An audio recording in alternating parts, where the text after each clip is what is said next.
Apparue en 2015, la seconde génération de Mini Clubman de l'ère BMW a dû attendre fin 2016 pour voir arriver sa version John Cooper Works, JCW pour les intimes. Celle-ci reçoit le même 2 litres turbo de 231 chevaux que la Mini 3 portes, mais associée ici à la transmission intégrale baptisée All-4. L'ensemble est disponible en boîte automatique ou manuelle à 6 rapports. La Mini Clubman JCW reprend le même bouclier avant tarabiscoté que sa petite sœur 3 portes, à droite des strippings latéraux rouges, des jantes de 19 pouces qui abritent des étriers de frein rouges également et un béquet de toit spécifique.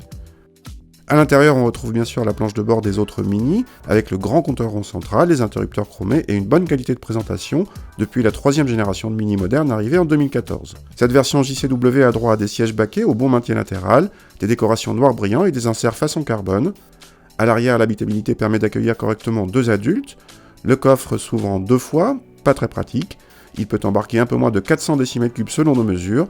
C'est mieux qu'avant, mais c'est toujours petit pour un break. Le 4 cylindres est plutôt discret et a pour seule excentricité de sympathiques ratatouillages à la décélération en mode sport. Avec 231 chevaux, les relances sont évidemment faciles, mais par rapport à la John Cooper Works 3 portes, beaucoup plus légère, on perd 2 secondes au kilomètre départ arrêté.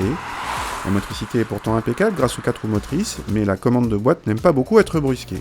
Pourtant, l'auto donne un coup de gaz automatique au rétrogradage, mais il n'est pas assez rapide en conduite sportive. Quant au freinage, celui de notre voiture d'essai manquait cruellement de mordant. On retrouve par ailleurs la direction directe et la quasi-absence de roulis typique des Mini, mais en conduite sportive, l'auto reste neutre et il faut vraiment exagérer pour espérer un déhanchement de l'arrière. En consommation, ce Clubman demande un bon litre de plus que sa petite sœur 3 portes et passe en malus écologique, un malus que vous pouvez réduire en choisissant la boîte auto par ailleurs plus performante. Côté tarif, le Clubman John Cooper Works débute à 38 000 €. C'est cher pour des prestations pas tout à fait convaincantes. La version Cooper S, déjà performante et agréable, nous paraît plus homogène.